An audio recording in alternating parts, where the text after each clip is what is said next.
Shalom. Thank you very much for coming, ladies and gentlemen. Thank you, Rabbi, for a very generous introduction. I don't know how I'm going to fill up 15 minutes. After all, the burden of proof is not with me. But I can probably make a... That is going to take some time, making the case, but I think I can probably make a fist of it. I prefer to argue, and I do in my book, that the belief in a supreme being or creator is actually a pernicious belief that does great moral and intellectual damage to our poorly evolved primate species. And I'm hoping that we will, in the course of this evening, get to the point about the ill effect of religion, but I'm not going to duck the obligation imposed upon me by the motion before us, which is to give the reasons why we're so lucky as to be furnished with so little evidence for such a horrible proposition. And falsity, after all, is a subdivision of perniciousness. Religion, however, does stand, having started in that pejorative manner, does in a way stand to our credit. We are, after all, imperfectly evolved primate mammals though we are, and aware of our kinship with other such creatures. We do have the gift of pattern-seeking in our minds, and we will pursue this gift, often at our own expense, but at great hazard and often with great ingenuity. That has a plus side and a minus side. It very often means, you'll have observed it in your own lives and those of others, that we prefer a junk explanation to no explanation at all, or a conspiracy theory to no theory. And religion takes its place in our evolution in this precise manner. It's the first and worst explanation we came up with. It's the best we could do when we didn't know we lived on a cooling planet with big fissures in its crust. When we didn't know there were microorganisms that had power over us, we didn't have dominion over them. To the contrary. When we didn't know we lived on a spherical planet, we didn't know we revolved around other spherical bodies, everything was terrifying, new, mysterious, and often lethal. It was our first attempt at philosophy in that way, first attempt at cosmology, first attempt at geography, biology, all the rest of it. A hopeless attempt belonging to the bawling, fearful, ignorant childhood of our species, but very necessary. And it possesses still the advantage of having come first. The terrible advantage over the mind and over learning that it possesses is its originality. And the history of human emancipation is the struggle to get away from this terrifying, foolish, ignorant first try. And I can see we have still some distance to travel, but we have made a start. Now, you can argue it because it's still here. We know a little bit, of course. We don't now think that the Aztecs were really on to something. We don't think that all faith-based is better than none. We don't think you need to wrench a living heart out of a chest cavity to make the sun come up every day. We've been through the list of gods. It's in my edited collection, The Portable Atheist. Mencken actually drew up a list of very nearly 10,000 gods that used to be worshipped and aren't anymore. As my friend Richard Dawkins says, everyone's an atheist. Nobody believes in the sun god Ra anymore. Nobody believes in Huitzilopochtli anymore. Nobody believes in Juno and Venus anymore. You're all atheists as far as that's concerned, and you look with pity on those who support or ever did such cults. All we say is, make it consistent. Just go one god more, and you're nearly there. Peter de Vries puts it, Peter de Vries, who, poor guy, brilliant novelist and great essayist, who, poor guy, was brought up Dutch Reformed in Illinois, says in his wonderful discussion of religion, Slouching Towards Kalamazoo, it's called, I recommend it, people used to be polytheistic. They believed in many, many, many gods. Then, for some reason, they decided to narrow it down to one. They're getting nearer to the true figure all the time. This is the struggle I want to invite you to join, ladies and gentlemen. The easiest way, I think, to clear your mind of such remaining illusions as you may possess or labor under is the following. The great words of Laplace, the first person to develop what's called the orrery, a model of how the cosmos and the universe would look as if it was viewed for the first time from the outside, the circulation of the heavenly bodies and the planets. And he showed it to the Emperor Napoleon, who wanted to know how this great genius, the only rival to Newton in his time, Laplace, had managed this, and he demonstrated to the emperor how it worked, and the emperor said, but there's no God in this machine. And Laplace says, well, it works very well, Your Highness, without that assumption. Not just science, but our own other reflections have told us that there is nothing remaining to be explained that could only be explained by the existence of a supreme being, creator, or first cause. The universe and our lives, too, all operate exactly as you would expect them to if there was no such thing. Why does the delusion persist? Well, we might get to that. I think it has a lot to do with wish thinking, and not wishing only for desirable things either, such as the survival of death, but also wishing for things that are less desirable, such as the triumph of ourselves over others, with God on our side, having made a special covenant with, say, just one tribe in Bronze Age Palestine. The most reactionary idea probably ever invented by the religious. But you'll see analogies of it everywhere God is discussed. Or the need for a terrifying supreme dictator. Nietzsche is said to have said that God is dead. Freud is said to have said that God is dad. Others clearly believe that we would be better off. In fact, we wouldn't have any ideas of our own if we couldn't submit to a celestial totalitarianism, a final, unanswerable authority in the heavens. This is wish thinking, but of a very unpleasant kind. It shows again how poorly we have evolved ourselves from the fearful primate and mammalian species that first crawled out of the mire. Now, there are global and cosmic versions of this. I have time, I think, for a few minutes remaining, to deal with them both. Start with the cosmic, why not? There are I think it's 4,000 billion observable galaxies now. Anyone who claims to know a lot about all of these has sources of information denied to me, but we know a little bit about them and a lot more than we used to do. And Edwin Hubble noticed rather famously a few decades ago that they're all moving away from each other rather rapidly. It's what they call the red light problem or observation. Very rapidly indeed, in fact. Now, this has very important implications because it was thought until 9 years ago that because of gravitational factors, that rate of expansion would surely by now be slowing. They'd still be expanding, moving away from each other fast, but less fast all the time. No, the rate is going up. The speed is increasing. Lawrence Krauss has a wonderful piece in the upcoming Scientific American on this absolutely crucial point. It means that within measurable time, there will be no signs left in the observable universe that the Big Bang ever occurred at all. Everything will have disappeared out of sight. There will be no markers, nothing to take observations from. I mention this because it's often said that how can something come out of nothing? It's the clever question every religious demagogue and businessman always begins by asking you. Well, we know we've got a bit of something in this universe, and we know nothingness is coming. So, some design, huh? Nothingness is not just innate, programmed, it's the next big thing. And we at least had some somethingness. As if to make assurance doubly sure, the Andromeda Galaxy is headed directly in collision course with our own. Measurably, it's already filling. The sky can be seen with the naked eye. In 5 billion years, which is to say fucking soon, ladies and gentlemen, it's on us. And if it hasn't happened before then, our sun goes into a red giant, then a red dwarf. We become a crisp. That'll be nothingness programmed instead of somethingness. Some design, huh? Well, let's move then, while you ponder that, to the tiny suburb in which we actually do know we live. This little corner, just our solar system. Every other rock in our solar system is completely inhospitable to life, either too hot or too cold, as is most of our planet, which, as we know, have good cause to know, is on a knife edge of climatic survival as we speak.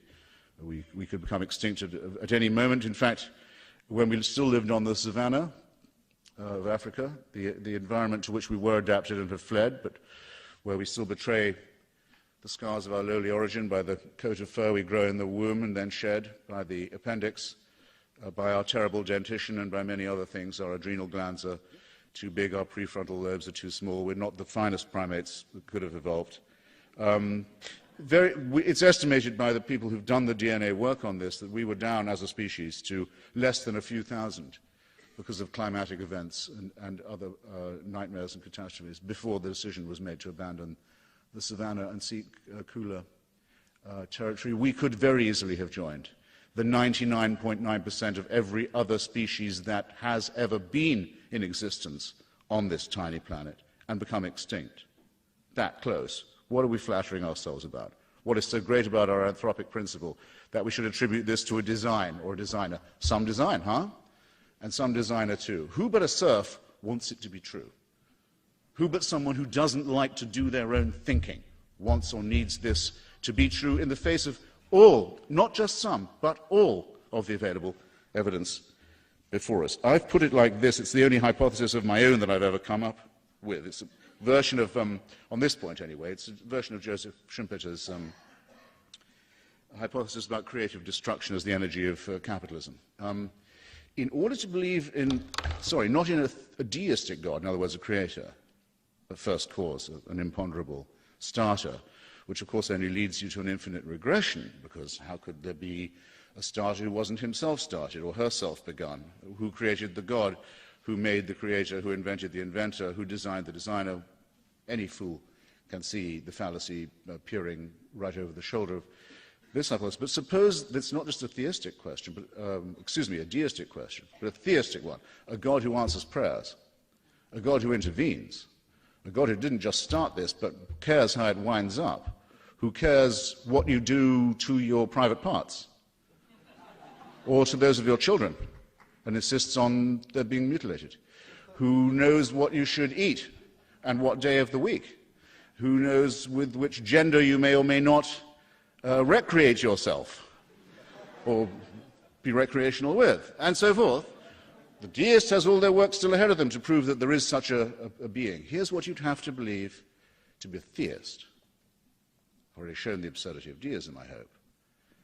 To be a theist, you'd have to believe this. How long do you think, ladies and gentlemen, I have 3 minutes, shan't, I hope, need them all.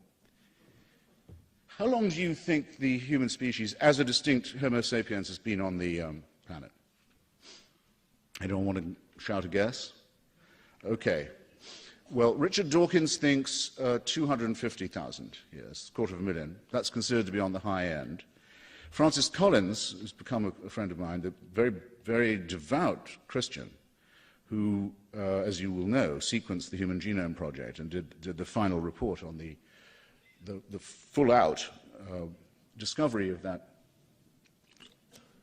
unravelment, which showed us our kinship with other creatures and indeed with other non-creatures, other forms of vegetation and junk that's in our, undoubtedly proves us to be part of the creational soup. He thinks minimum 100,000. He's not quite sure if it's 250,000. All right, I only need 100,000. 100,000 years since we dared to became separate from the Cro-Magnons and the Neanderthals as our own species, Homo sapiens. Here's what you have to believe to be a theist. For 100,000 years, humanity is born. Perhaps 25% of it dies in childbirth or very shortly afterwards. Life expectancy, I don't know, 25 for a very long time. Infant mortality, extraordinary, after childbirth deaths, I mean. Killed by microorganisms we didn't know existed, by earthquakes that we thought were portents, by storms that we didn't know came from our climate system, by other events that arise from being born onto a cooling planet with deep cracks in its crust, faults in its crust. Then man-made things, turf wars, fights over women, fights over territory, over food, and so on. Very, very slow, gradual, exponential upward progress, we might like to think. Pretty slow, but at least we can claim out of our own self-respect, man-made. And for the first 96,000 years of this experience, heaven watches with folded arms. Us go through this with indifference, without pity. And then around 4,000 years ago decides, gee, it's time to intervene.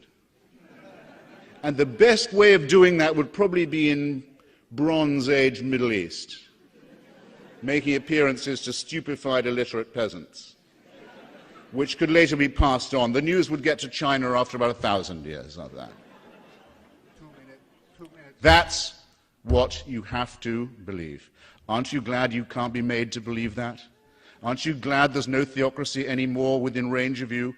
that can make you believe that? Do you know what it's like living in countries where you can be made to believe it? Do you know what the penalties are for not believing it? They're just exactly congruent with the stupidity of the belief itself. We would be better off, ladies and gentlemen, if we grew out of it. We would be better off if we'd grown out of it a long time ago. I've only had 15 minutes to show its falsity. The rest of the evening, I hope, can be devoted to its wickedness. But the falsity is part of the wickedness too, and thanks for hearing me out. Thank you.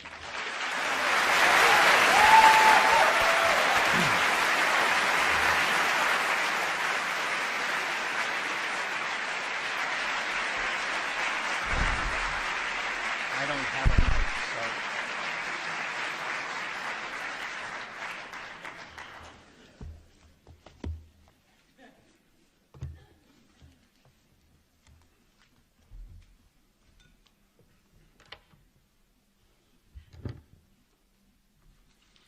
Good evening, ladies and gentlemen. After hearing that speech, I am so depressed. God almighty, if the Andromeda Galaxy doesn't finish me off and Christopher Hitchens doesn't, how many other threats will?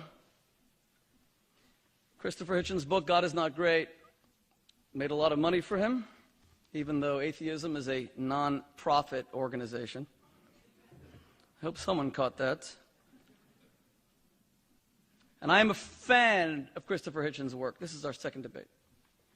But my friends, I am profoundly disappointed with this work. It is his weakest book yet. In it, he is guilty of the same colossal closed-mindedness of which he accuses religion. The book is filled with logical inconsistencies, factual inaccuracies, and blatant untruths. In a nutshell, Christopher Hitchens is a secular fundamentalist fanatic.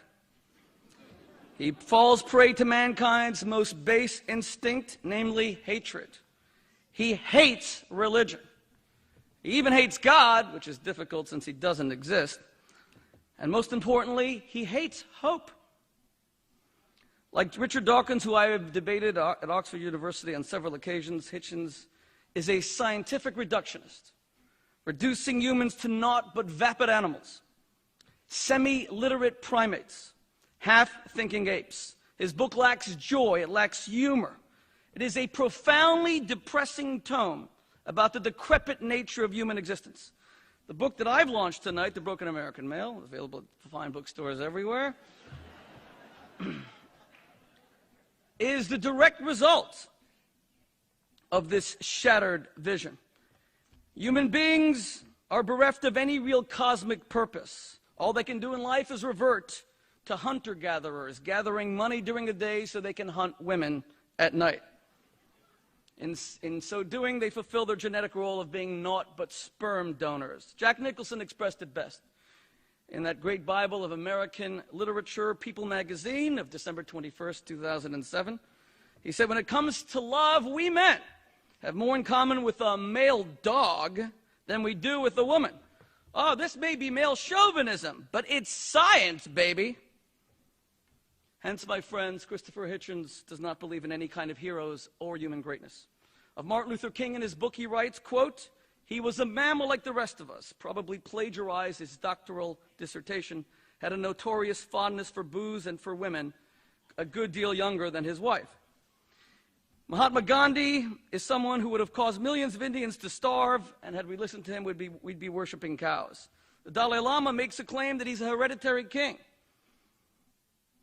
and dissenting sects within his faith are persecuted. Of course, Mother Teresa bears the greatest brunt of his fury. He says of Mother Teresa, she was a friend of poverty, a fanatic, a fundamentalist, and a fraud. But tell us what you really think, Christopher. My friends, religion has a vastly different vision and a vastly different take. Yes, a man is a creature like any other, but he is born with the spiritual capacity to transcend instinct and to choose goodness, to rise above his animal nature and become godly. What to Hitchens is a failure that humans occasionally succumb to their nature is to us glory. When they choose inspiration over indulgence, they triumph over instinct. Hitchens is right. Human beings, in terms of DNA, are 98% exactly like primates, but in that 2%. In that 2% lies human consciousness, and therefore human conscience, human transcendence, and therefore human choice, human soulfulness, and therefore the indomitable human spirit. A watermelon is also 98% water, just like a jellyfish is, but they are hardly alike. I'm not eating any jellyfish anytime soon, and I cannot accept that we are nothing but thinking primates. To give you an idea of the degree of blindness that you're hearing tonight, I want to just choose a few examples of this loathing of religion that has made a great scholar become positively ignorant. He says that the Torah lacks compassion on page 99. Quote, the pitiless teachings of Moses, who never mentions human solidarity and compassion at all. Even school children know Leviticus 19:18 with the greatest statement of human solidarity in the history of the world. You must love your fellow man as yourself. He attacked circumcision a few moments ago. In his book, he calls it religious barbarism. Quote, it is a mutilation of a powerless infant with the aim of ruining its future sex life. As an authority on the subject, no, not because I have 8 children, but I wrote Kosher Sex. What a shame that Kריסטופר Hitchens doesn't read the New York Times. He would have discovered, I'm sure you remember, it was a front-page story, December 14th, 2006. Quote, circumcision appears to reduce a man's risk of contracting AIDS by 50%. In fact, the 2 largest AIDS charities on earth, quote, are considering paying for circumcisions in high-risk countries. So these great charities are going to inflict this barbarism in order to save people's lives. But this is the really fun part. Because he sees religion as primitive, he says that the most annoying and the most unfortunate of all Jewish holidays is Hanukkah.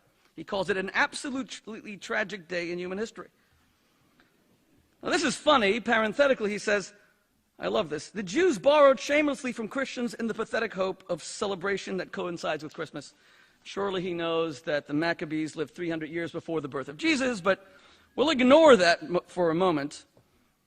What I love, what he says about Hanukkah is, it's a primitive holiday where Jews reject science and Hellenism for their primitive beliefs. Listen to this.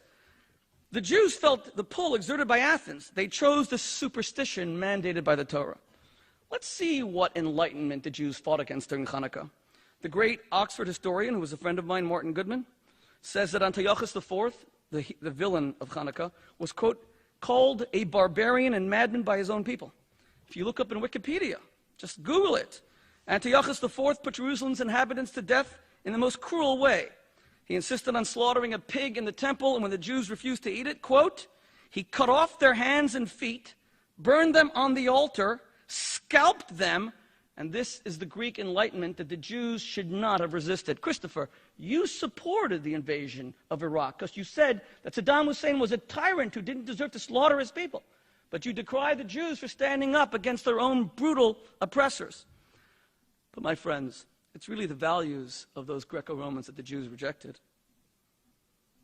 These great enlightened values that Kריסטופר Hitchens decries us religious Neanderthals for rejecting. Those great values like the people of Sparta, the Greeks, who used to inspect newborn infants, and if they were found to be weakly, they would cast them from Mount Tegaros. The Romans, of course, would inspect grown adults, and if they were mentally infirm, they would be thrown from the Tarpeian Rock. Don't think I'm being unfair in citing ancient Hellenistic values against religious ones. No less an authority than Francis Crick, the Nobel Prize-winning scientist who mapped the DNA molecule, suggested that birth in our time come 2 days after parturition, so that a baby could be examined for defects, and if found to be sufficiently deleterious, could be removed with impunity since it has not yet been born. He also suggested that we declare death at the age of 80 when people are no longer useful. Professor Bentley Glass said good and evil should have a scientific evolutionary connotation. They should be divorced from their traditional connotation, and they should connote what is good and bad for the species, so a child with Tay-Sachs would be eliminated. In fact, Hitchens himself, something that sounds quite frightening, page 221 of his book. A very large number of pregnancies are aborted, he's speaking about miscarriages, because of malformation. Sad though this is, it is probably less miserable an outcome than the vast number of deformed or idiot children who would otherwise have been born, or whose brief lives would have been a torment to themselves and others.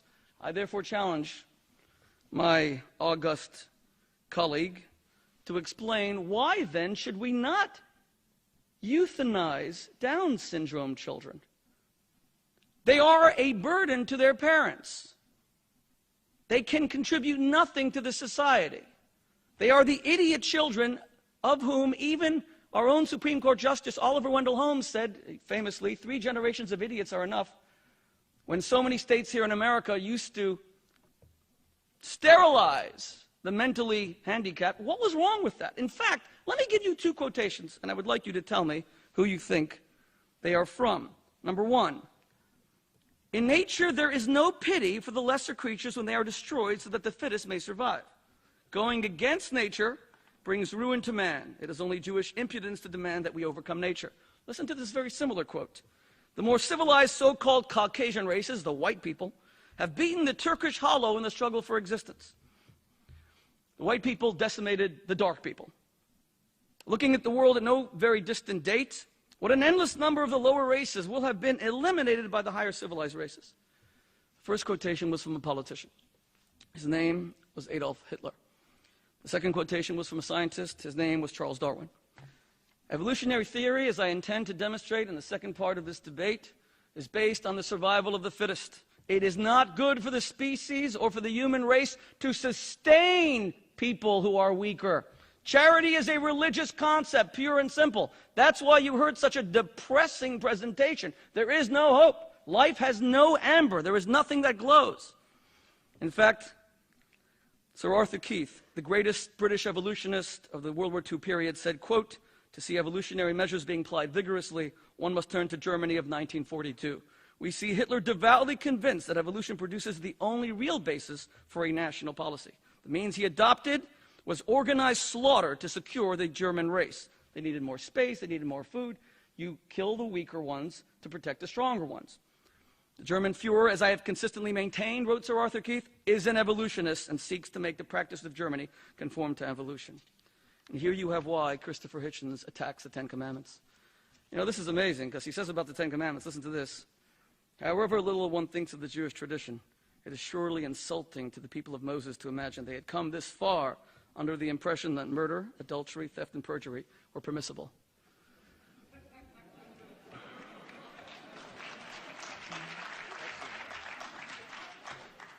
But he misses the entire point. God didn't bring the Jews to the foot of Mount Sinai to tell them not to kill. God brought them to the foot of Mount Sinai so they would understand that do not murder is God's law. Not now, not ever. There is no excuse. This is why genocide is perpetrated by nations who have man-made laws. There were laws against murder in Ottoman Turkey. There were laws against murder in Nazi Germany. There were laws against murder in Cambodia with the Khmer Rouge. But they were human laws and subject to human tampering. That's why the 10 Commandments have preserved the morality of a nation who, even when they were turned into soap and lampshades during the Holocaust, never blew up a German school bus because we lived by that edict, do not murder. My friends, open your eyes and see what I see. As Rabbi Akiva famously said, just as the garment testifies to the weaver, the door to the carpenter, the house to the builder, so the entire world testifies to God, the Creator. In this book, which I published as a result of my debates with Richard Dawkins at Oxford, this is 13 years old. I have about another minute. And surely science has found far greater wonders since then. If the Earth were closer or further from the sun, by just a little bit, the heat or cold it generated would make life impossible. If the Earth were not tilted on its axis 23 degrees, huge mountains of ice would pile up from the water vapor of the oceans. The Earth revolves at a speed of 1,000 miles per hour. If it were to revolve at just 100 miles per hour, night and day would increase 10 times in duration. Plants would be scorched in the day, seedlings would be frozen at night. If the moon were a bit closer to the Earth, the tide would flood all lands, including the high mountains. If the oceans were deeper, carbon dioxide and oxygen would be absorbed and no plants could exist. If the atmosphere were thinner, millions of meteors which are burned up in the air would fall to the Earth and cause limitless devastation. While most substances contract when they freeze, water miraculously expands by 1/11 of its volume. This makes ice float on the top, and it allows the fish to survive. Till today, the cause of this expansion perplexes scientists. 2 weeks ago, the New York Times Magazine wrote, January 13, 2008, the moral sense is an innate part of being human. We are born with innate morality. It is not acquired. A list of human universals, collected by anthropologist Donald Brown, includes moral concepts, including a distinction between right and wrong, empathy, fairness, admiration, generosity, shame. These are all character traits which are antithetical to evolution, which are about ensuring that your genes survive. Finally, my friends, listen to this. The little embryo, that little baby that will have to grow up in a world of hope, hearing so much about how we're the only forlorn rock without any life surrounding us. It's born with 10,000 taste buds in its mouth. Some 12 trillion nerve endings will form in the baby's nose to help it detect fragrances of odors in the air. More than 100,000 nerve cells will be devoted to reacting to Beethoven's symphony. The piano has 240 strings, but a baby's ear will have 240,000 hearing units. Those 10,000 spokes, by the way, the million nerve endings of the optical nerves of the eye, which connects with the brain and somehow grows from 2 different directions and meets 1 million nerve endings, is so vast that if were it mapped, the entire world's telephone cable system would be only a small fraction of it, a small fraction. It has no designer at all, according to Kiristofer Hitchens. Since I have to end, let me just tell you, of course, science says that this phenomenal complexity came about through genetic mutation and natural selection. When I come back, we'll explore whether that is the case, or whether such vast complexity could never have come about spontaneously, and whether those who believe it did are guilty of cognitive dissonance, afraid of a truth so great that they're forced to deny it.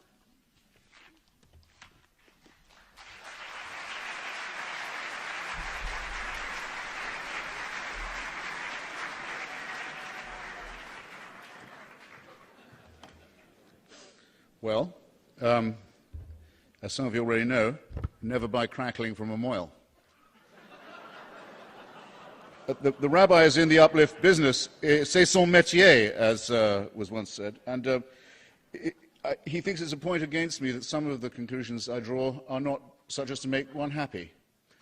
I'm unused to arguing in this style. I will simply point out that that's what I'm expected to do in a debate that's organized along these lines against someone who thinks that evolution by means of natural selection, which is a hypothesis, a theory, which, if tested, always works, which allows us to sequence the DNA of the influenza virus so that the next time it comes, unlike 1919, it won't kill us all, because we know of its kinship with ourselves, because we know we ourselves evolved from sightless bacteria, because we have the computer models by which the eye was evolved in 40 different ways, at least, among different species. So there's nothing left to argue with except with people like Rabbi Boteach and Governor Huckabee of Arkansas, who, head as he is of what I would describe as a non-philo-Semitic Christian organization, believes that Adam and Eve were real and indeed quite recent people. In my experience, there's nothing to be done with points like this except to underline them.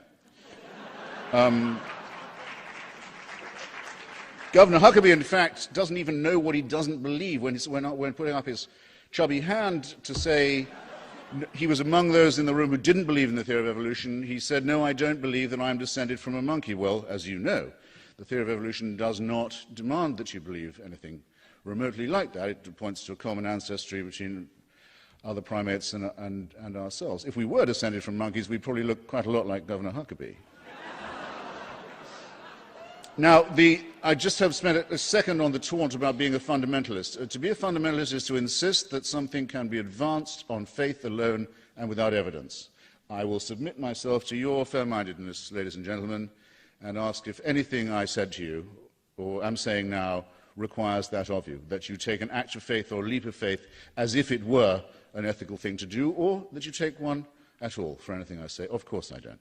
There's nothing in common between me and any other faith-based person of any kind. It's one of the last-ditch arguments that our foes, the foes of science and science education and the theory of evolution by natural selection as the explanation for our presence here, have had to come up with in their desperation. Hatred, yes, I plead guilty to that. One of the many things I don't like about Christianity is that it tells me to love my enemies. I don't do that, and I don't want you doing it for me either. Go love your own enemies. Don't be loving mine. I'll get on with the business of destroying, isolating, and combating the enemies of civilization. I don't need any... and I don't need any sickly advice from Nazareth, from the man who, after all the Old Testament horrors that we know about, none of them included the punishment of hell. There's no hell in the Old Testament. So the credit of the Jewish people, actually. When God and Moses have done with enjoining genocide on you, which, by the way, they do, according to those books. I don't know which books the rabbi's been reading, but he might want to tell you what happened to the Amalekites. Where are the Midianites? Happened to all these people. We know what we were told to do to them. So glad to think that those books are fictional, because if they were true, we would all be bespattered with the blood of others to please a hideous authority. But no punishment once he's done with you, once the earth is closed over you, that's it. There's no torture of the dead. Not till gentle Jesus, meek and mild. Do you get that? My same point about the overrated figures of Dr. King and Mahatma Gandhi. It's a very bad thing, it seems to me, that especially in white liberal society, the plaster saint of Martin Luther King has become iconographic. It's led to two bad consequences that I can think of. One, the great black secularists and socialists and trade union leaders, some of whom spoke at this very podium, Bayard Rustin, A. Philip Randolph and the others, the people who actually organized the March on Washington, with their white friends, secular friends like Victor Reuther of the United Automobile Workers, the people who actually put this great movement of liberation onto the streets, are airbrushed from history. White people are given deliberately the impression, well, black folks sure like their preachers and their pulpit men. And as a result, anyone who can claim to be a preacher, a fraud, a demagogue, a crook, like Al Sharpton or Jesse Jackson, is automatically awarded the right to represent black America. This is not progress. Very well? I hope you understand me. It's not Dr. King's fault.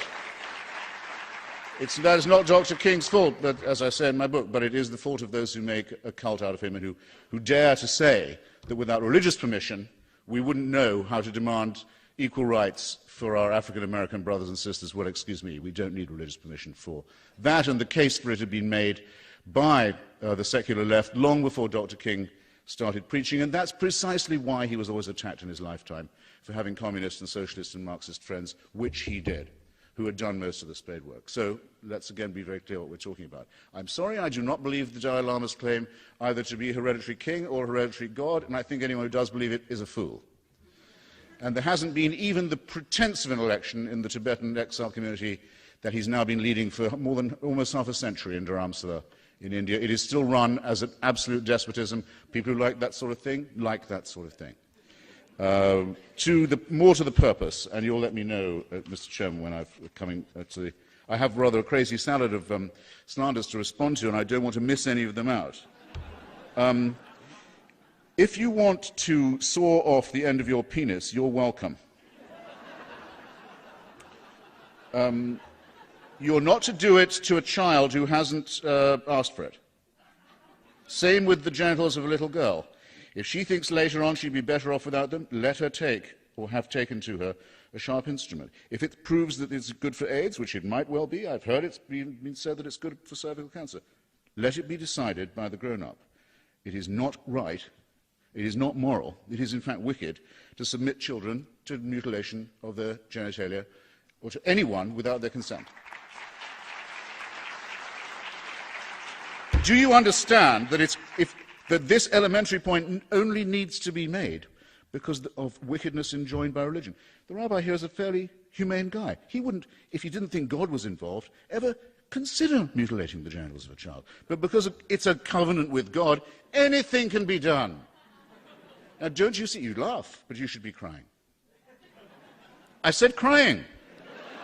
Okay, suit yourself. Now, I'm not here to defend Zeus or Juno or Aphrodite. I said I listed them in the list of barbaric and forgotten gods. The Jews who celebrate Hanukkah, which, by the way, I think you will have to agree, only became promoted in the United States among Jews. It's a relatively minor holiday because of its nearness to Christmas Day. The Jews who particularly care about that holiday are not arguing against the worship of Zeus. They're arguing against, as the Rabbi perfectly well knows, the idea of the Epikuros, what in Orthodox Judaism is known as the heretic, the unbeliever. The Epikuros, the follower of Epicurus. Epicurus and Lucretius were the secular Hellenists, the ones who discovered that the world was made of atoms, and that the gods, if they exist, do not concern themselves with human affairs, because, among other things, they avoid unnecessary pain. Now, there's a discovery that's worth having, and the Jews want you to turn away, the Orthodox Jews want you to turn away from the unbelievable scholarship and originality and humanism of Epicurus and Lucretius to look at a candle. Hey, look, goggle at this. It burned an extra day or two, or is it 8? This is what retards human intelligence and human civilization. Now, of course you may, I'll close on this because I don't want to trespass on your time or the rabbis. Of course you can be an atheist, and you can be a eugenicist, you can be a fascist, you can be a Stalinist, you can be a nihilist, you can be a sadist. Atheism, unbelief, the repudiation of the supernatural is not a necessary, is not a sufficient condition, not a sufficient condition for wisdom or for enlightenment, but it is, and I say it joylessly, humorlessly, gloomily, pessimistically, it is a necessary one. Thanks.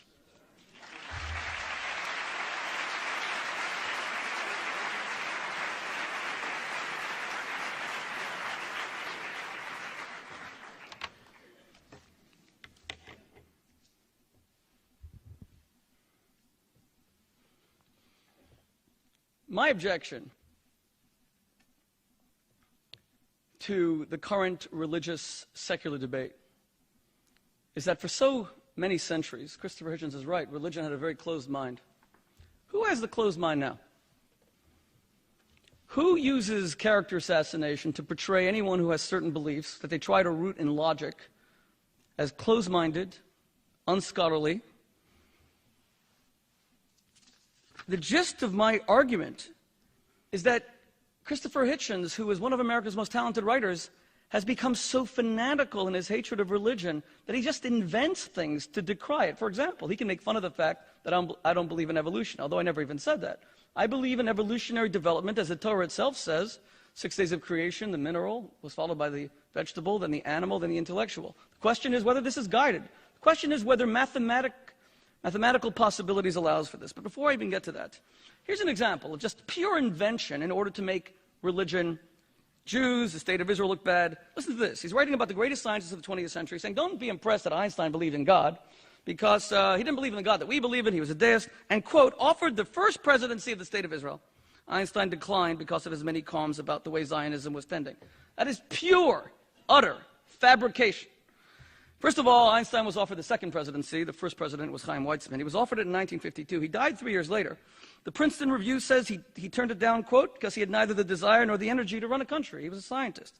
The New York Sun, in an essay about the subject, he politely and sensibly declined on the grounds that it would interfere with his scientific work. He loved Israel. He was one of the great Zionists of the 20th century. Anything to portray religion in a negative light. As far as the great complexity, well, you continually invent in your book. I'll get to that in a moment. You'll have to just be patient as I dissect it. My friends, most people today accept evolutionary principles without being knowledgeable of them. I actually studied them and debated some of the world's greatest evolutionary biologists, from Richard Dawkins, 4 debates, John Maynard Smith, professor of evolutionary biology, University of Sussex, he was the world's greatest living evolutionist at the time. For evolution to work, you need 2 things. You need genetic mutation and you need natural selection. Now, genetic mutation means that when DNA replicates, it introduces, through a mistake in copying itself, a new feature that is not existent in the parental type. So for that to happen, you need mutation to do two things. Number one, they have to be very common, because you have great complexity in the world. Number two, they have to be beneficial. Let's see what the world's greatest scientists say about mutation. Because remember, Darwin knew nothing about mutation. Darwin believed in adaptation. And he based it on the Lamarckian theory of acquired characteristics that preceded him. Here is what H.J. Muller, the world's foremost expert on mutation, Nobel Prize winner, says, quote, "Mutations are of random nature. Accordingly, the vast majority, certainly well over 99%, are harmful." Nobel Prize winner Ernst Mayr. These are all evolutionists. Most of them are atheists. It is a considerable strain on one's credulity to assume that finely balanced systems, such as certain sense organs, could be improved by random mutations. Will the eye get better if it makes a mistake in its replication? In fact, the author of The Mystery of Heredity concludes, listen to this, the vast majority of mutants in any organism are so detrimental as to believe that it is impossible for them to lead to complexity. These are people who all believe in evolution. Now, Julian Huxley, from the most important of all evolutionary families, wrote the following. We should clearly have to breed, to get a horse, he says, 1,000,000 strains, 1,000 squared, to get 2 favorable mutations. Up to 1,000 to the millionth power to produce a horse. Now listen to this. 1,000 to the millionth power to produce a horse, which isn't even as complex as the human brain, becomes 1 with 3 million zeros written after it.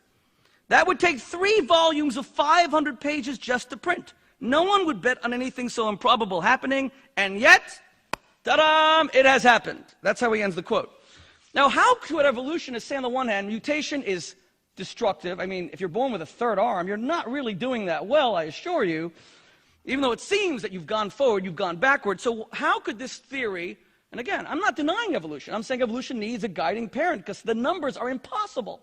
How could we believe that things, just a horse, 1 to the 3 millionth power, 1,500 pages to write the number, would this ever happen? So here's how a Harvard professor answers it. The important point is that since the origin of life belongs in the category of at least once phenomena, time is on its side. However impossible we regard this event, given enough time, it will almost certainly happen at least once. Time is in fact the hero of the plot. I love this part, listen carefully. Given so much time, the impossible becomes possible, the possible probable, the probable virtually certain. One has to only wait because time itself performs miracles. Do you get it? I believe in a 3-word entity called God. Kריסטופר Hitchens believes in a 4-word entity called time. The essence of evolutionary theory, which is undeniable, is that if you give enough time, this is all going to happen. My friends, when I was young, and I'm not a scientist, I remember, and you remember, they told us the world was 4 billion years old. Then they said it was 8 billion. Now we're up to 16. Soon it'll be 20, 30. Soon they'll give it 1 trillion years. Now why? Because the more we discover the complexity of life and the impossibility of any of this stuff evolving, the more time we need. Let me tell you something. You can give this forever, forever. Something something that mathematically has 300 million zeros after it is never going to happen. I don't care if you have forever. That's why, as Kריסטופר Hitchens said, it didn't happen on all the other planets. If he's right and I'm wrong, why did life happen only here? We have 16 billion years. There's natural selection there. There's genetic mutation there. Why didn't it happen there? One place? Oh, he'll tell you that we haven't yet found it. Well, we have all of these. He's seen the galaxy Andromeda. It's not there. Let me tell you, I'm not the only person who doesn't believe in evolution without guidance. And let me be clear about that. The greatest scientist, he passed away a few years ago, but I met him at Oxford, from Harvard, Stephen Jay Gould. He didn't believe in evolution. He believed in punctuated equilibrium. I saw him debate Richard Dawkins. He destroyed evolution, and he's an atheist. He said that the fossil record does not reflect evolution. Sir Fred Hoyle said that because there are trillions of mutations that would have to take place, and none of those organisms would have survived, because the possibility of a genetic mutation is 99.9 negative, detrimental and lethal to the organism. So Hoyle said you would have to find trillions of destroyed organisms that don't exist. In fact, it was Darwin himself who said that the greatest objection to his theory, because let's remember, The Origin of Species, published in 1863, was not a tome about the origin of life. It was a theory to explain the fossil record, but the problem was that there were missing transitional links. So what he said was, I'd like to give you the exact quote, Darwin said that the imperfection of the fossil record comes entirely to the fact that we have not yet dug sufficiently. In 1863, that would make sense. But my friends, we've now dug up the whole world. We're looking for oil. We're looking for diamonds. We've dug up everywhere. We've barely found them. So Stephen Jay Gould, as Kריסטופר Hitchens well knows, doesn't believe in evolution, or didn't. He argued for punctuated equilibrium, great leaps, which explains the dearth of fossils. To still be an evolutionist today, you have to have faith. There is no evidence. The transitional links barely exist. That's why when Dawkins, who again, friend of mine, I debated him, when he debated Stephen Jay Gould, he had nothing to say. What evidence? Where are these trillions and trillions and trillions of transitional links? Remember, you need billions of mutations to go from a single cell amoeba to the eye. And yet, amazingly, which would give us an untold number of failed transitional steps, and they don't exist. You know what's interesting to me as well? Kריסטופר Hitchens, just give me 30 seconds here. Kריsטופר Hitchens says that the eye is not impressive. Everything about him is, the eye is nothing, and there's no complexity, and what are you talking about? The organism is so ill-formed. He says that the eye is, quote, the ineptitude of design, page 82. He even says, the anatomy of the eye, in fact, shows anything but intelligence. It is built upside down and backwards. Well, Charles Darwin didn't think so. I'm glad you don't like your eyes, but Darwin said, quote, I became sick when I thought of how the complexity of the eye could have evolved. He then said, Charles Darwin, to suppose that the eye could have been formed by natural selection seems, I freely confess, absurd in the highest possible degree. Then Kריsטופר Hitchens says he says, why have we agreed so easily to call this exploded old non-theory, the theory of intelligent design, by its cunningly chosen new disguise of intelligent design? There is nothing intelligent about it. Let me therefore conclude with the words of Isaac Asimov, the greatest science fiction writer of the 20th century. In man, there is a 3-pound brain, which as far as we know, is the most complex and orderly arrangement of matter in the universe. I mean, God Almighty. All you need to do to prove the existence of God and how intelligent the design of our universe is to see how smart Kריsטופר Hitchens is.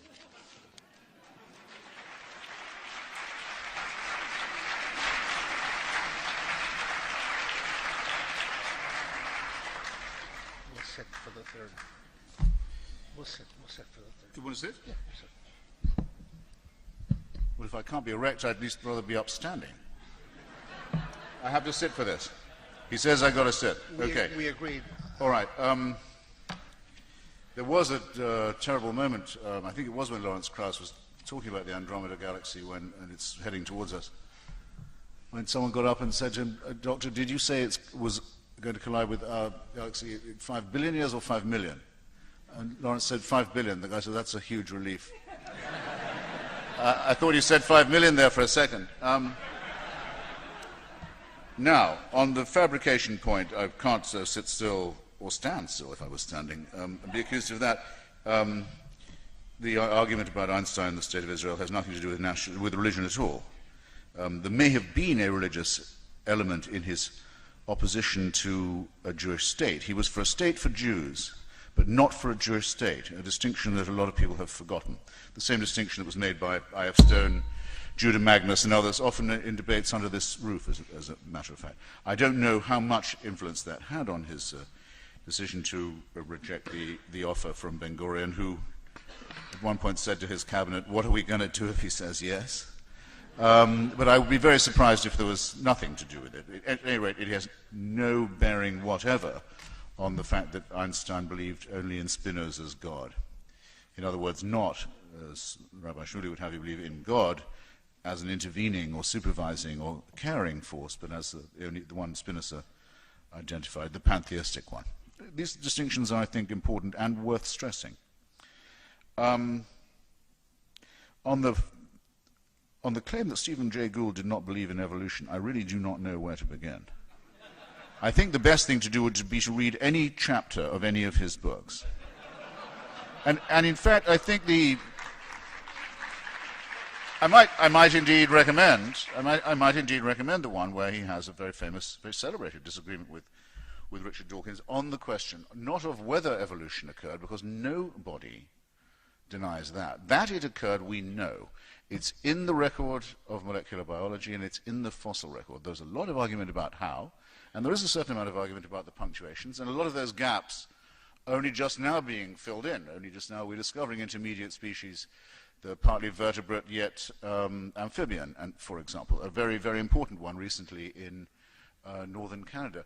It's in Gould's book on the Burgess Shale that the most sobering point is made, a point that even I as a materialist find rather shaking. I don't, by the way, deny things because they don't cheer me up. It's not my attitude to evidence, but I would like to think, too, that I was a little bit more than the primate that I so self-evidently am.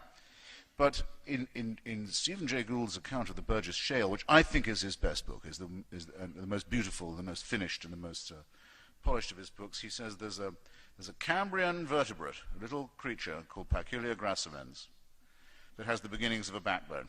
It could have got washed out in one of the great subsequent dyings out. It could have done. If it had, human beings would never have appeared.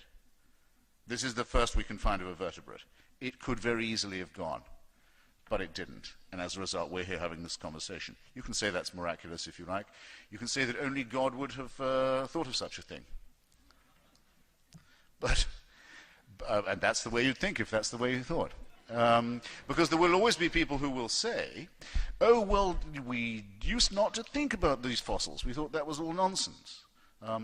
It was argued until fairly recently by the godly, God put the bones in the rocks to test our faith. At least we don't deny they're there, they're just there as a test. Now you have animatronic dinosaurs playing with animatronic children in the Creation Museum that just opened in Ohio. And there are those who say we didn't used to think about that the Big Bang could possibly be true. In fact, the Big Bang itself is a term like Tory, like suffragette, like impressionist, and other terms, originally evolved as a term of abuse, as a term of mockery. It's then adopted by its exponents. Big Bang was what Fred Hoyle used to say to try and dismiss the idea. He said, oh, some people think it all began with the Big Bang. Now we know there was a time when everything was inside something about the size of a baseball that's now 4,000 billion galaxies. And what my daughter wants to know is what was outside the baseball. And I don't know. But we know that much. People say, oh, well, nothing so amazing could have happened without God. So there's a name for this kind of argument, a very old and important name. It also comes largely from work at Oxford University, though it's actually attributable largely to Sir Karl Popper. It's called unfalsifiability. It's an argument you can't beat, because it isn't an argument. If you say, well, now I see how complex everything is, it would have to be God who was responsible. There's no way I can disprove that. There's no way I can falsify it. And unfalsifiability, counterintuitively, is quite rightly considered to be a test, not of the strength of an argument, but of its extreme weakness. In fact, of its non-existence as an argument. Now, I left unanswered a point about social Darwinism, and if I can have that, okay. It was, in fact, at the Scopes trial, the contention of William Jennings Bryan, not just that evolution had not occurred, but that it shouldn't have occurred, because it would mean that only the fittest would survive. Now, we don't want that to be true, and we can actually take steps to make sure, as humans, that it isn't absolutely the only rule of existence. But when the rabbi quite misrepresented what I say about abortion, I was talking about how nature aborts so many unborn children, not how humans do or should or might have to, but how nature takes care of it. And I said because when we were on the savannah and sharing the territory and diminishing in size as a tribe ourselves and having to bear live young in an environment full of predators, probably if we bore 8 or 9 children, some of them sickly with lolling heads and diarrhea, we wouldn't be able to pick them up and carry them and run away fast enough. It's a fact. Because it's a fact, and because it's unpleasant, and because, as Darwin says, it betrays, has with it, as everything about us does, the lowly stamp of our original origin, doesn't mean it isn't so. So the beginning of wisdom, I would say, is the recognition of what science has been able to teach us. And neither to deny that, as the rabbi does in one tone of voice, or to claim that it shows how clever God is with another tone. Make up your mind, you can't have it both ways, and actually you're wrong twice. Thanks.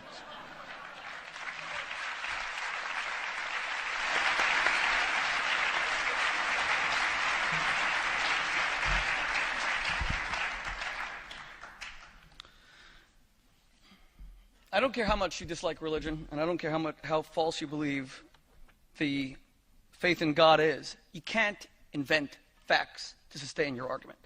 You can't be unscientific when you complain that religion is unscientific. That's the whole problem with this book. It's the problem with everything you've heard tonight.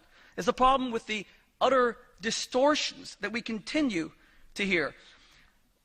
You said that your attack about Einstein, which you didn't respond to, because you clearly invented out of whole cloth this idea that he didn't want to be president because of Zionism. You said it's not about religion. What about this? Speaking about Dr. Baruch Goldstein, Kiristofer Hitchens writes, while serving as a physician in the Israeli army, he had announced that he would not treat non-Jewish patients, such as Israeli Arabs, on the Sabbath. As it happens, he was obeying rabbinic law and declining to do this, as many Israeli religious courts have confirmed. I challenge Mr. Hitchens to name a single Jewish court in the entire world that would ever rule that a non-Jew should not be treated on the Sabbath. In fact, if he names it, I will buy 100 copies of his book and I will give it to, talking about a mainstream, just a regular Jewish court. I will give 100 copies of his book to my religious friends. But if he fails, I challenge him to buy 100 copies of my book, or let's make that 1,000. Not only does the Talmud obligate us to treat non-Jews on the Sabbath. In fact, Noach Feldman, my dear friend, the Rhodes Scholar at Oxford, who debated me on this subject, he famously wrote about the debate in the Talmud, how there was a stirring within the Talmud that maybe you shouldn't. And this was because the non-Jews they were talking about were Roman centurions. That's when the Talmud was written. These were horrible troops that persecuted Jews. But even then they said that you have to. It's a law in Judaism. The court would be stripped of its authority in a moment and be declared racist. In fact, Kiristofer Hitchens, who portrays Jews throughout this book as being closed-minded, racist, he attacks Israel non-stop based on non-existent evidence. He doesn't even know Judaism, which he should study a bit before he writes about it. I mean, I didn't just get up and talk about evolution. I tried to study the text. I'm not a great scientist, but I've debated leading scientists, and I prepared for those debates. You should prepare if you're going to write about this. Of us 4:3, do not despise any man. The rabbis declared, quote, even a Gentile who studies God's law is equal to the high priest 2,000 years ago. A non-Jew equal to the high priest.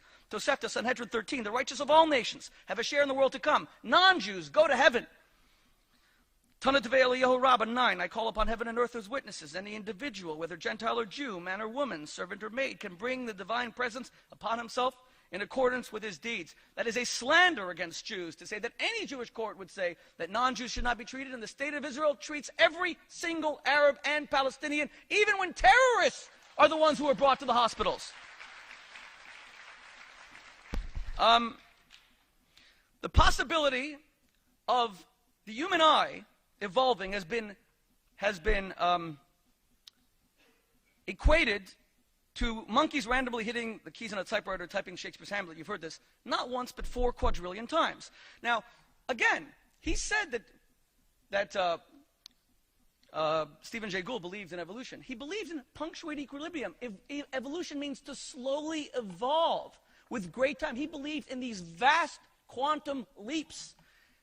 Read the books. See who's telling the truth. He did not believe in slow evolution. Dawkins is one of the last people who still believes it. Fred Hoyle, one of the smartest British scientists, mathematicians of the 20th century, famously wrote, life cannot have a random beginning. Troops of monkeys thundering away at random typewriters could not produce the works of Shakespeare. But listen why.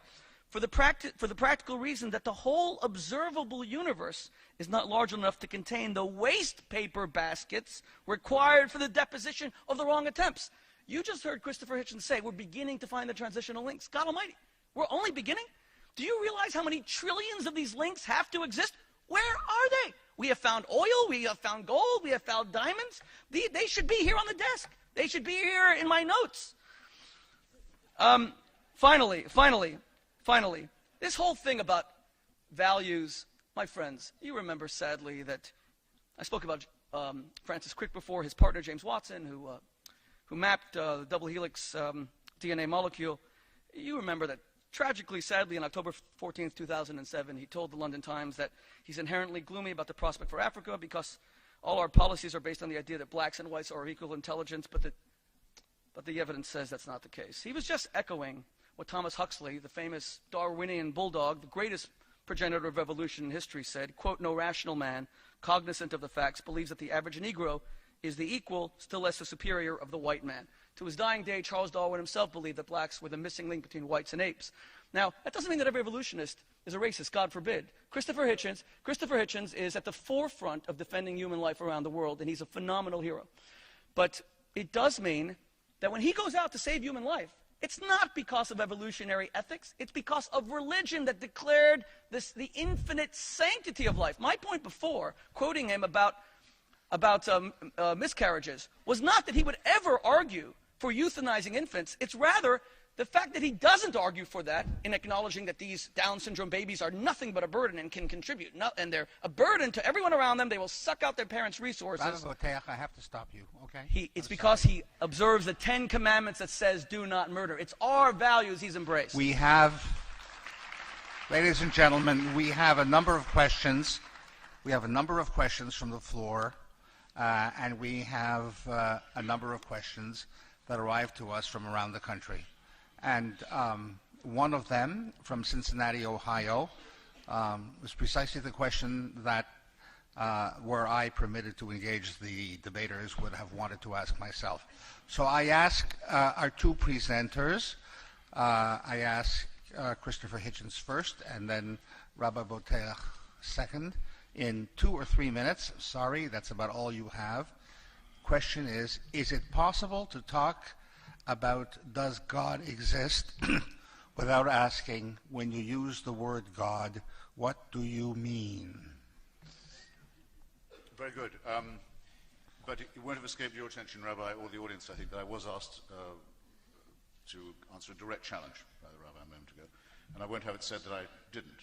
On the matter of whether an Israeli court ever ruled that Dr. Baruch Goldstein was right and you could refuse to help a non-Jew on the Shabbat, I refer you to my great mentor in Spinoza studies, Dr. Israel Shahak, S-H-A-H-A-K.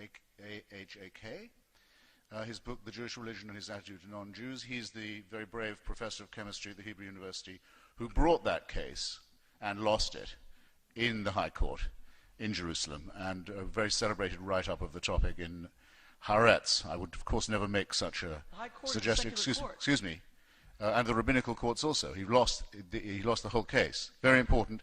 Look it up. The book is easily found. It's published by Pluto Press. Also, if you look up the history as told by him and his colleague, Dr. Norton Mezvinsky, of Dr. Baruch Goldstein, you will discover things that will make you glad that, as I said in a talk, which you can also look up at the Spertus Institute, Jewish University in Chicago recently, very glad that it seems that Jews have a gene for atheism.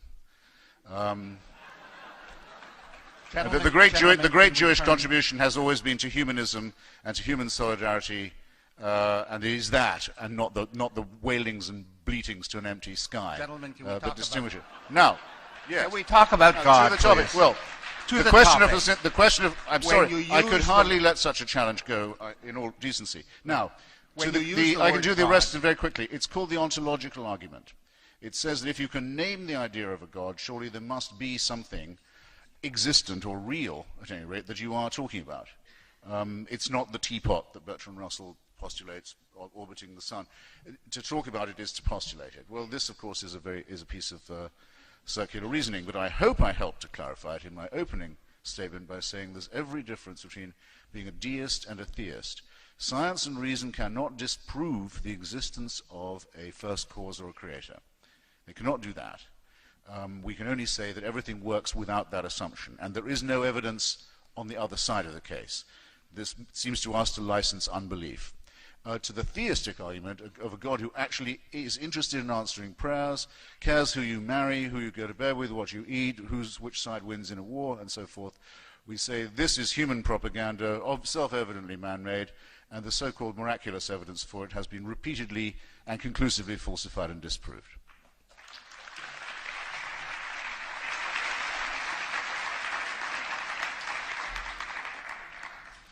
You know, I must be one of those half-thinking primates or half-intelligent primates that Christopher Hitchens speaks of, because it strains credulity. Did the rest of you just hear a great writer say that the Israeli Supreme Court is respected throughout the world for its fairness, judiciousness, ruled that you cannot save a non-Jewish life on the Sabbath? It's not even a religious court. It's always attacked for being the most secular court. The religious people don't like that court. The rabbinical court. You said the high court. I said high rabbinical court. No, you said high court. Maybe say it's the rabbinical court. I Okay, did not well, say the Israeli well, then let me just say, if you're wrong, if you're now going back and saying, mentioned- okay, no, fair wait, enough. you mentioned character- How could you write that? Wait, be let me very finish. Let me careful finish. now. Let me finish. You- Let me yeah, finish. No, you be very careful, sir. You have the book in front of you, even though I bought it. be It's my very book. careful, sir. Where's the footnote? When you write something in a You book that a be- Jewish court will not treat a non-Jewish life, Have- don't you think you ought to cite a footnote? I've given. Gentlemen, please. This is. Please. Wait a minute. A second ago, you mentioned the term character assassination. Be careful your character doesn't commit suicide in front of everyone in this room. That's I pretty harsh. I gave careful chapter, name, author, and book citations, knowing that I'm televised, willing to stand up for what I said. Don't you try and misquote me in front of everybody. I want to repeat. Even dumber than you do now. Okay, I want to repeat. Okay. Rabbi, I want to repeat. Okay, Rabbi Boteach, can we talk about God, please? Okay, well, I Can just we want to talk repeat about God? that we heard tonight that a high rabbinical court said you cannot save a non-Jewish life on the Sabbath. That is absolutely false, and we will look it up. We'll have to look it up after the And there debate. are 100 books writing on it. And that's why he come back can't to cite the court. He 100 cites a books. book, but I want to hear the court. 100 books Well, writing on it, big absolutely boys. not true. But be that as it We'll come may. back to this. Rabbi Boteach, I'll be there. is it possible to talk about does God exist without asking, when you use the word God, what do you mean? When I use the word God, I use it to connote the supreme moral authority. He who said that murder is wrong and that life is of infinite value, which is why life to us is so precious, which is why in this great country in the United States, we do take care of our elderly. It's the reason why we don't accept the Kevorkians of this world, who want to put people to death once they believe that their life is riddled with too much pain. I have sat with teenagers who wanted to kill themselves, thinking that their life was riddled with so much pain. My job at that moment was to be reminded that life is of infinite value. When I speak of God, obviously, when an evolutionist speaks of God, he thinks of a myth. But as I stated earlier, my contention is that evolution, which I accept with a designer watching its slow ascendancy, evolution believes that time is God. That if you give anything enough time, you will have miracles. That's just a euphemism. Time becomes a euphemism for God. The average secular evolutionist, like Karistofer Hitchens, believes that given enough time, anything can happen. Which, by the way, utterly undermines everything he said earlier about the hopelessness of our situation and galaxies that are going to destroy us, because God willing, time will save us. And no doubt, it will come to our salvation. I should say that the reason why people like Hitler so hated religion, because he always identified religion as his greatest enemy, like from Martin Bormann's Table Talk, the heaviest blow that ever struck humanity was Christianity. We have no sort of use for a fairy tale invented by Jews, is because Hitler did not seek to destroy the Jews. He sought to impose a new value system on the world, a racial value system, which is the natural outgrowth of a belief in evolutionary phylums and strata and different races. The Bible establishes that we are all one race. We are all equally created in the image of God. It does not in any way mean that an evolutionist is a racist, God forbid. It means that when he or she is not, it's because they accept the validity of the Ten Commandments, as I said earlier. And as many philosophers warn against, you cannot have cut flower ethics. Hitchens would like to take the beautiful values we get from religion, charity, generosity, goodness, faith, hope, etc., all those things that keep us going, all those things that have made someone like Barack Obama so popular in the United States, and he would like to say that we can have it without religion. It's like taking flowers, cutting them from their bed, their fertile soil, and believing they're going to last. Put them in a vase, and they'll die. Rabbi Boteach, can I interrupt you, please? I have to... When I speak to my students about God, I invariably tell them, if anybody should say to you, do you believe in God? The only appropriate answer to that question is, tell me what you mean by God, and I'll tell you if I believe in that God or not. So, we're back to this question. Is this a New Yorker cartoon kind of God that sits in the sky in the clouds, an old man wrapped in a talit and a kaftan? Is it a Spinozistic God that we're talking about? Is it a God of the Jewish naturalist Mordechai Kaplan, a power that makes for salvation? Is it a Maimonidean God, knowledge, knowing itself? What is your image? What is You want him to say more about this? What I want him to say more, and then I want you I to think say you're in a more. minority on that point. I mean, I thought we both answered that question. He to the best of his ability. I did not. Sorry, I did not hear an answer. I did not hear an answer, Rabbi Boteach. For me, God is he who fills the infinite expanse of space. It is he who is the origin of life. It is he who is the absolute moral authority to determine what is right and what is wrong. God is he who hears my prayer when I cry out in moments of distress. God is he who looks after the helpless. And God is he who I am sometimes very angry at for failing to look after the helpless. The essence of Judaism is the word Yisrael, he who wrestles with God. God is also he with whom I have a relationship. I have a right to challenge God. Rabbi, you asked for this. You asked for this. I asked for this. Fine. If I ask for it, I will then interrupt it. And you asked for white noise. You asked for white noise and you got it.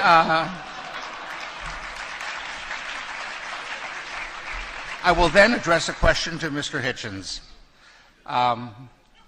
Though the burden of proof is on the faithful for the existence of God, do you believe there is a discovery that can cause a paradigm shift, maybe advances in neuroscience? Well, all the evidence so far is the other way. I mean, the heavens get emptier, if you like, all the time.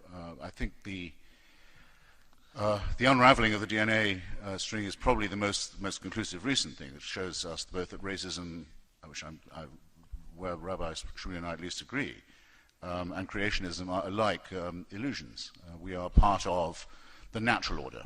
We are not a specially created species. We have no unique privilege. We are only too aware that Darwin was right on the point of the stamp of our lowly origins. It's best to begin, I think, from that realistic understanding. Because bleak though it may be, at least it's realistic. It doesn't mean that we have to live without irony. Doesn't mean we have to live without humor. Doesn't mean we have to live without solidarity, or any of the other things that make life A, bearable, and B, possible. You may or may not have noticed that Rabbi Boteach has been contradicting himself directly all evening.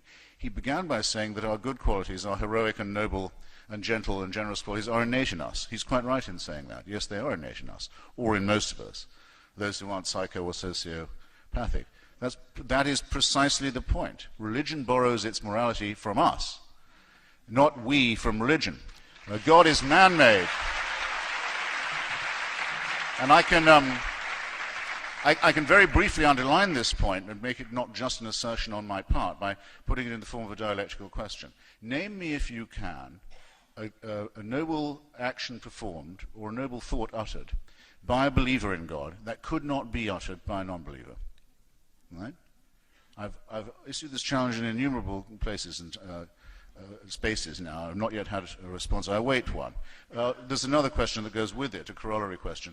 Name a wicked action performed or a wicked thing said by someone purely because of their religious faith. You don't even have to blink before you've thought of one. I rest my case. Thank you. One final question for Rabbi Boteach. Rabbi, why did God play favorites and make the Jews the chosen people? Well, clearly because Kiristofer Hitchens likes us so much. In fact, this is one of the most misunderstood concepts in all of Judaism. It is one that Kiristofer Hitchens not only misunderstands, but destructively misportrays in his book. God never played favorites with the Jews. The word chosen, or goyim nesaticha, I have made you a light to the nations, is never a noun, it is a verb. It connotes an activity. You are chosen by God to spread the light of God and the laws of God to all the inhabitants of the earth, to tell them how they too are God's children, to tell them how they too matter, how they too are loved by God. That is why Judaism always insists on not converting people to our faith, because you do not upgrade when you become a Jew. We are the only nation on earth that exists on the non-copyright to truth held by our religion. Kiristofer Hitchens actually uses the concept of chosenness to, sadly, justify anti-Semitism. Quote, page 250. By claiming to be chosen in a special exclusive covenant with the Almighty, the Jews invited hatred and suspicion and evinced their own form of racism. So we're hated because we told the world that we're chosen. Well, my friends, the British sort of think they're chosen. I lived there for 11 years. They sing a song called Rule Britannia, Britannia rules the world. No one hated the British for that. I believe it's the waves. Hold on. Rules the waves. Waves, well, they waves. never really took the British and sort of gassed them or anything like that. The Japanese have a rising sun on their flag because they believe that they are the land of the rising sun. The sun rises for them. I don't see that there's any particular hatred of the Japanese for that belief.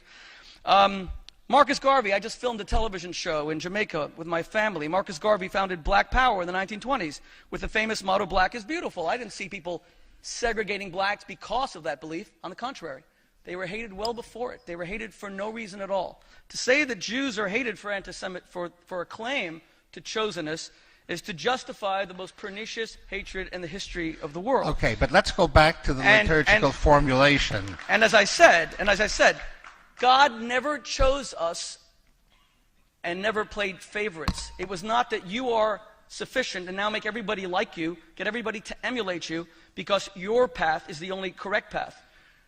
Going as far back as 900 years, the great Jewish philosopher Maimonides, who was considered the greatest Jewish mind of all time, said that Christianity serves a godly purpose as does Islam. He respected and admired Islam. He said the Jews could even pray in mosques because they don't worship any kind of image or any kind of icon.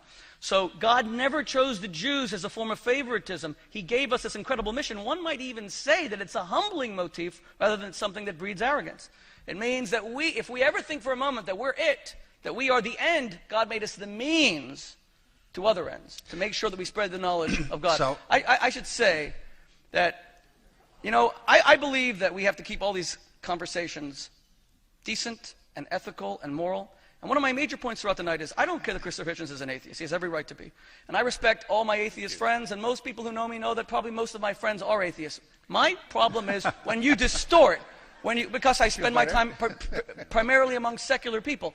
But when you distort and invent, and when you make statements like a claim to chosenness breeds anti-Semitism, no, the Jews should not be blamed for the hatred shown to them. We should never blame a victim. It's not a woman who dresses in a suggestive way that leads her to being raped, God forbid. It is hatred that leads to those things, and that's why God said in the Ten Commandments that we cannot kill, we cannot steal, we have to live by a moral code. And finally, it's the reason why in the most moral and greatest moral affirmation in the history of the world, God says in Genesis 2, He created every human being, regardless of religion, creed, color, or faith, or non-faith, in His indelible image. And as a final note, I assume you mean his literally. No, I don't mean it literally, because God has no gender. Thank you. Okay. Thank you, Rabbi Boteach. Thank you, Mr. Hitchens. Thank you all. What?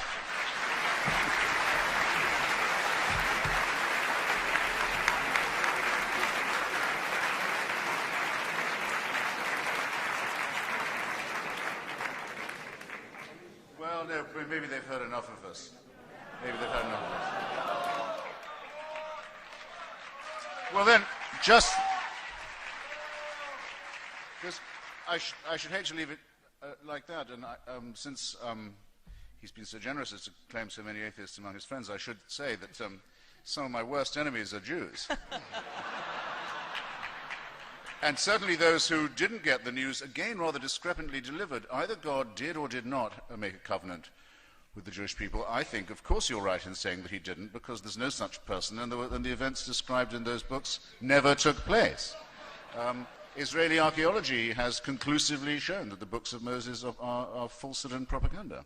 It's a jolly good thing, because otherwise there would have been a covenant that said, you can kill everyone in Canaan and take your property, as long as you keep your covenant with me, and as long as you mark it in your flesh. Now, don't go saying that that was not part of that fictional religion while it was strong. And I ask again, what happened to the Amalekites? What happened to the Midianites if this fiction is all that it is?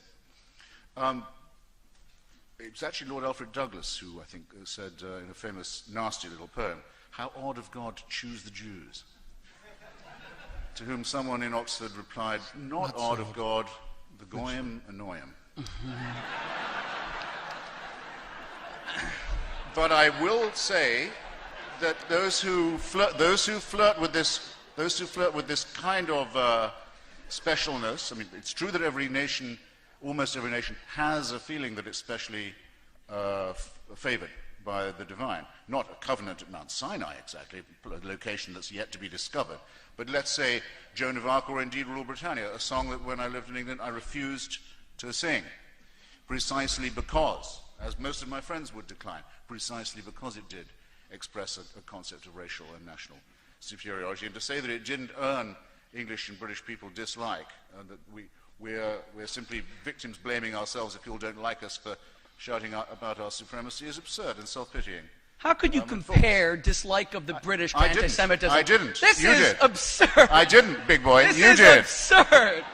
This is absurd. How could you compare the Ladies British and being gentlemen, unpopular ladies and to the gentlemen, Holocaust? ladies and gentlemen, God Who made the almighty. comparison? No. You know, Well, if the kippah fits, why don't you just wear it?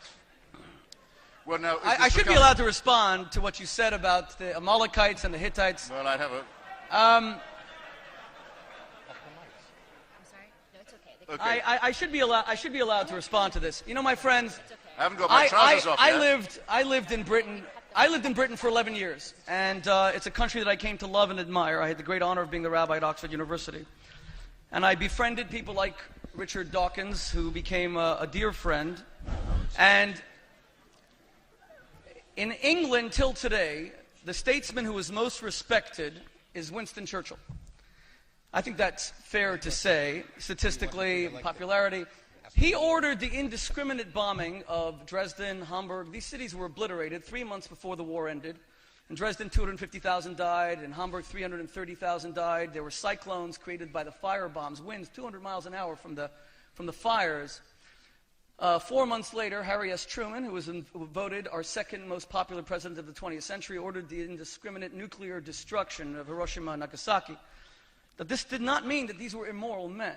Franklin Delano Roosevelt was voted the most popular, the most effective of the 20th century presidents. He participated in many of those decisions for the indiscriminate slaughter of civilians, including men, women, and children. Rabbi Boteach, It's what just does this that have they to do found- with God? I'm sorry? I'm answering his thing about the Hittites. It's just that they felt that certain war measures sometimes called for very, very extreme measures that in any other context would be immoral. Judaism would never today allow the murder of Hittites, Amalekites. In fact, Kריסטופר Hitchens said it was only done in the context of war at the time, and God specifically forbade it forever thereafter. In the same way, we would never bomb a German city today or use a nuclear bomb against another nation. You know that, you know. Well, I don't think we would. If you believe the United States would nuke someone, then so be it. I don't believe we would. I should tell you that Kריסטופר Hitchens writes in his book that rabbis debate whether the Palestinians are today the Amalekites, and that is why they ought to be, and debate that they should be expelled. Again, name a single mainstream rabbi. There's always fringes, and to the extent to which fringes are kept on the fringe, they could never, ever define the mainstream. Name any mainstream rabbi that would ever say that. In fact, every Orthodox Jew or anyone who's knowledgeable of the Torah here will know that that Amalek is a concept that we have no capacity to identify according to the Torah itself. We don't know who they are. It's an ethereal concept. So much so that when the Jews of Hebron, when Baruch Goldstein killed the Palestinians who were at prayer in their mosque, then the very next morning, Chief Rabbi Jonathan Sachs, I was living in England, called it an abomination, as did virtually every other rabbi. My house was firebombed that night at Oxford. Till today, the police don't know by how. Thank God a Spanish au pair who lived with us saved our children's lives by putting it out. My wife and I were out. It was a Saturday night. It was the night after Purim, if you recall. I still got up, I called a press conference and I said that what Baruch Goldstein did to those Palestinians who are our brothers, who are equally God's children, is the highest disgrace that Judaism and Orthodox Jewry has faced in my lifetime. So let's never say that this is justified, and that's why I mean, with all due respect, in my own opinion, if you're going to write a book, and you're a great scholar, and I love your writing most of the time, and if you're going to say that rabbis say this and this court said that, I really believe there ought to be a footnote or a name. Till today, and you're still not quoting a name, you're quoting a book about something, etc. There is no such thing as a high Jewish court in Halacha, by the way. You would take perhaps the name of Rabbi Ovadia Yosef, the head of the National Religious Party, very much sought after Israeli politician. Ladies and gentlemen, good night. And also Thank you.